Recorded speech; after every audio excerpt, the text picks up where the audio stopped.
Welcome back, new viewers and givers. It is time for the finale of the Mega Man X7 playthrough, and today we're going to be taking on Sigma right over here. You might be wondering why I'm on the pause screen. Well, that's just from the previous episode. So let us get off the pause screen and begin this finale.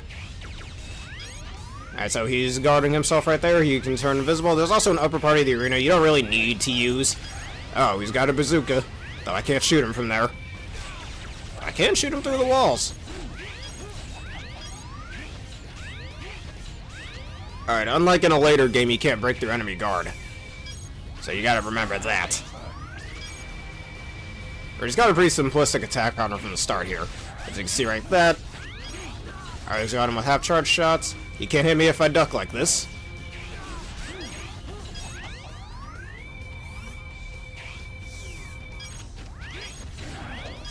Alright, duck down.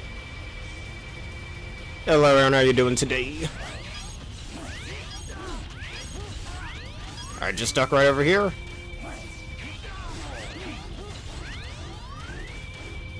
Ow, he hit me. I'm doing just fine as well. Alright, now he's in the background, you can actually hit him.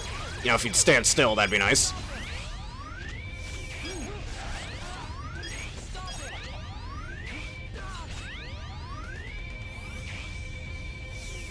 I just glide over because I think it's easier to get away with it from him that way. Alright, I'll be playing Pokemon later today anyways. So thanks for that. Alright, hit him in the background. So far this is actually one of the easier Sigma fights, I'd say. Much easier than this fight X1 and X2. Alright, he's got the bazooka again. I just realized this weapon is actually used in X-Dive as one of the bazooka class weapons. Only it looks significantly different, of course, but yeah.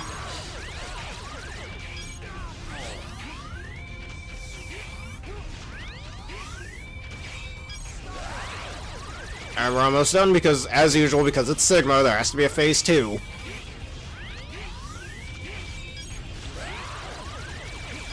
Yeah, this is just the entire fight. Yes, you're welcome. It's a very interesting video. I mean, there's way more. It's not just for that game.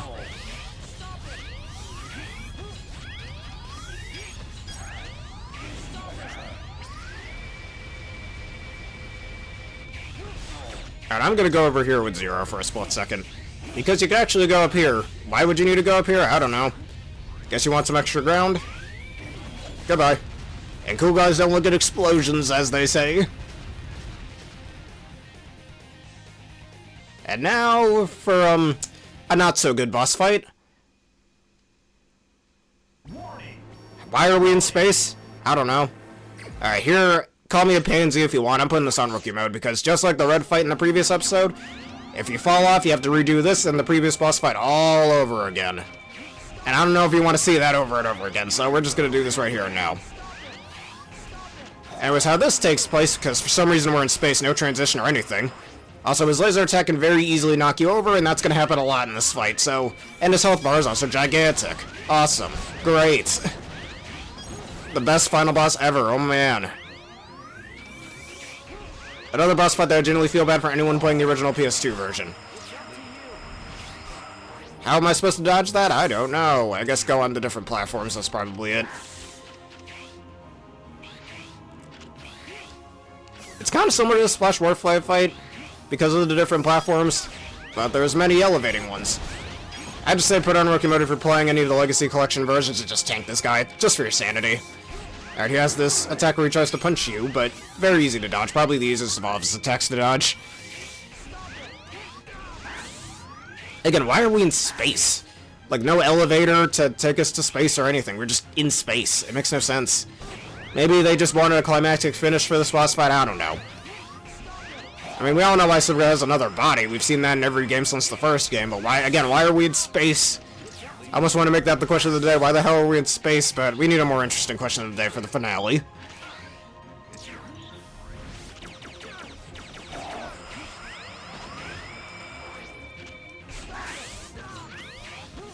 Our half-charge shots are better.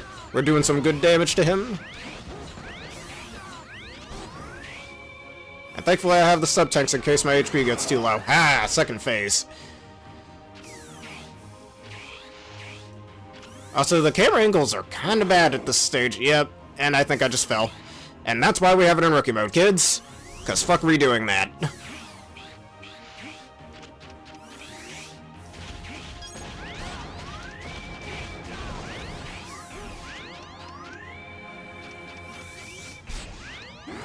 Ow. Also, the Sigma head is, whatchamacallit, is invisible, I just realized. Forgot that happens in the second phase.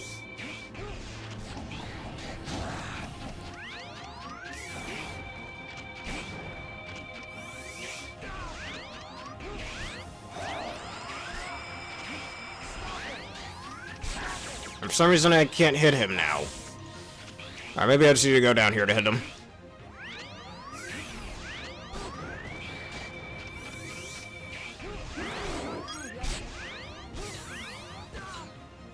I mean, I don't know why he'd want to transfer them up there, I guess for round 2 or something, but whatever. And, there we go, that's the end of X7. Let me just take this off rookie mode real quick before I forget. There we go. That's the final boss of Mega Man X7. I mean, if he's gonna transfer him up to space, there might as well have been a scene for it, you know? Oh. This way! Hurry! Uh-oh.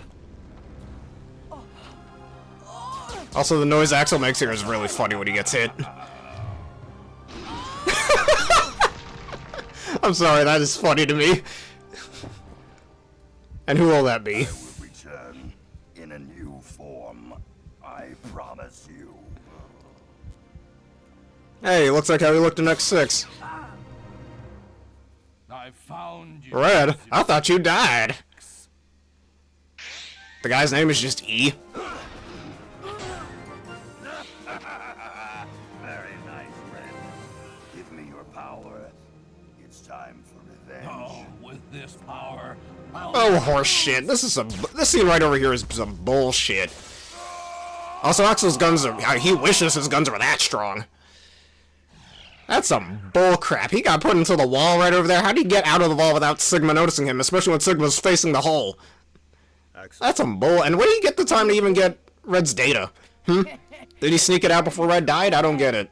Gotta give me some credit. Fine, let's get out of here. Hey, wait for me!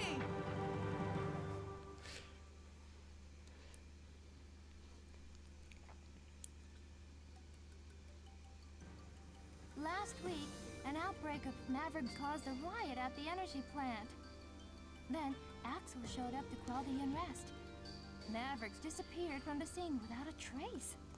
Then, 3 days ago, when mechanoloids on the wharf went berserk, Axel destroyed the mechanoloid that was blocking the ship's... Shit, Axel putting in some good work, ain't he? Really proving that he's a true Maverick hunter. Did cause 16 casualties, however. In addition, Axel has shown up to assist in a total of 14 incidents involving Mavericks. He's made mistakes, but in any All right. case, Axel's efforts over the last few days have solved a lot of problems.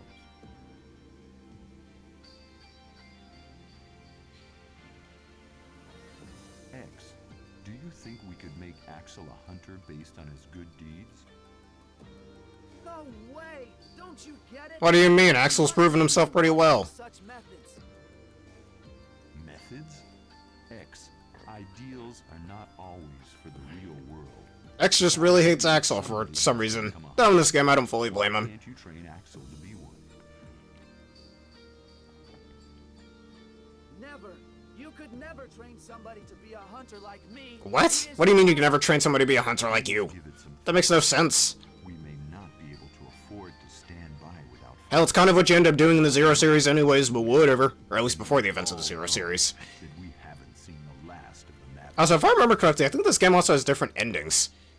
If you get the final hit with Zero, he actually mentioned that he got some sort of weird dream, but again, we're unable to do that. And well, that was the credits. As I've said, this game is so bad, it's good. So, it's time for my, at the end of every playthrough, what do I think of this game? Well, let's see. Obviously, it plays like shit compared to previous X games. I mean, Zero's changes, sure, his saber swings are a little slower, but in exchange, he can reflect projectiles with his saber, energy-based projectiles, more accurately. The shell shading in this game, and just the graphics of this game, I think are actually pretty decent. Far from the best-looking X game, I still think X4 looks the best. And a certain later X game will look better, too. 2 later X games, for that matter. Axel's a pretty decent addition. He's kind of like... Well, Vile's more the base of the X-series, I'd say, but Axel's kind of like the duo of the X-series, I'd say. Where he shows up in a much later game, and a game that a lot of people really don't like, unlike Mega Man 8, though. Mega Man 7 isn't very underrated, and I do agree that it's bad, but so bad that it's good. Well, let's see, a lot of the stages... a lot of horrid level design decisions, like, hey, let's put a red blade right in front of an enemy so you literally can't get it. At all, no matter what you do. I don't know if anybody's gotten some of the red blades in Flame Ironheart stage. Alright, the voice acting is absolute dog shit, that's no secret. And, this game was quite coolly rushed up there with Mega Man 02. They came out the same day, but Mega Man 02 is a far superior game. Yeah, you do get different endings depending on who gets the final hit on Sigma. But we're not gonna do that here. Now, I'm debating on having a bonus episode for this as well, where I just go through the entire... You know what? I might do that, I don't know. Go through the... Because this game does have a New Game Plus, where you just take all of your added things with you. And I think this time you actually have X from the start. You don't have to unlock them later on, if you want to, but this is pretty much our main playthrough. I don't think we need to go through the entire game again. Unlike with the Ultimate Arbor and X4 or X5, it's not all that different. Or actually not X5, X6 I meant to say. So, man, no need for a bonus episode. This will be it. I mean, Axel also has a lot of decent mechanics, other than the fact that his glide mechanic is completely outclassed by X's glide mechanic when you have the armor completed. And his pistol weapon's a little too similar to the Uncharged Buster, which, again, I like how they changed that later on next game. We'll discuss that soon enough. What else can I say about this game? The weapons, a lot of them kind of suck, but some of them are okay. Full Tornado's good. Circle Blaze is alright. Windcutter's a decent weapon, and that's kinda it. The rest of the weapons are just there. Some of them trying to be like previous weapons in either previous X games or Classic Series games. And the reason why X wasn't playable in this game for half of the game makes no goddamn sense to me. And again, this is the game that made the reputation of X being a pacifist, so... This game is so bad it's good. I give it a negative 10 out of 10. So bad it's good. I'm kidding. More like a 2 out of 10. It's got some things going for it, I guess, but again, like I said, it's so bad it's good. The boss fights, I don't need to do that. Alright, save data. You want to save your current data? Yes, I will. Time to go through this agonizing save process one more time.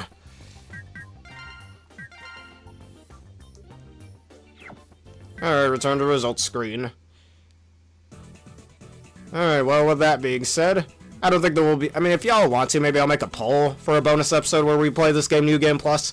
But otherwise, I'll be back on Monday for a new playthrough, and I think you can guess which one will be the next playthrough. Oh, my thoughts on the boss fights? Oh yeah, I already went over that in the previous episode. Like I normally do when we do the boss graveyards in Mega Man games. So if you want to know my thoughts on the bosses, just look at the previous episode, episode 6. But anyways, that will be it for this finale of the Mega Man X7 playthrough. On Monday, we will be continuing the line of Mega Man X games, so I think you can guess which one we're going to do next.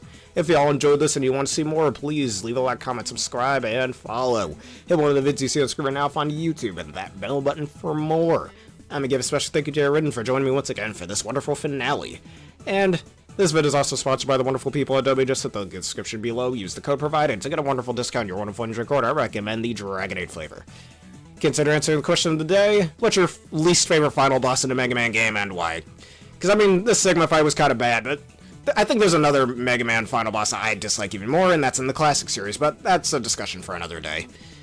And consider becoming a YouTube member and a subscriber for $3 a month and $6 a month, respectively. So, and also, what did you like and dislike about this video? You can use that feedback for future vids. And now, for those of you on Twitch, let us end this off with a quick raid, and today we'll be raiding Elinja94. Well, let's go look for him.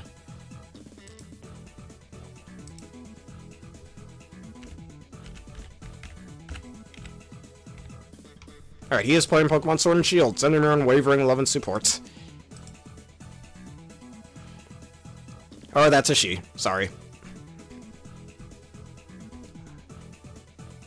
Alright, thank you everybody for watching. Have a berrific day. See you in the next playthrough on Monday.